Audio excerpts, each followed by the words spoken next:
Huwag mo nang kaisipin yun. Hindi mo naman kasalanan eh. At saka, ang tatay Alfredo mo naman ang may gawa nun.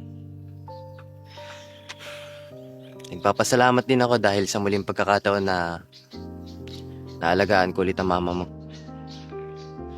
Tsaka sapat na sa akin na tinulungan mo ako na makamit ang hustisya sa pagkamatay ko. Nagpapasalamat rin ako kasi nag-aayos kami ni Mama. Tsaka niligtas mo ako nung bata pa ako. Wala yun.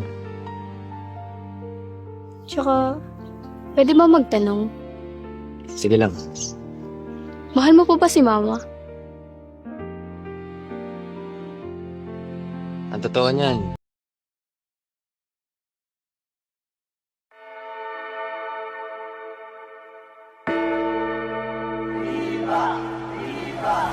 Oh, kaya po, kaya po. Shaman niya na, mapupuno na.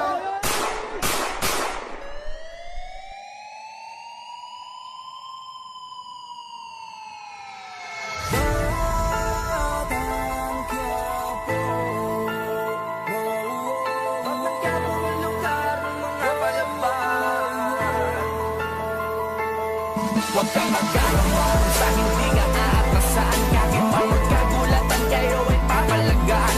Batang Quiapo ang lugar ng mga palaban. Matitiray, matibay lamang pag nagkabaragaan. Matira matibay, matira matibay, matira matibay, matira matibay, matira matibay, matira matibay, matira matibay, matira matibay. Matibay na katindig, walang daga sa dibdib. Pumapalag sa bawat laban, natapang lang ang bitbit. Di natin natabla ng hindi.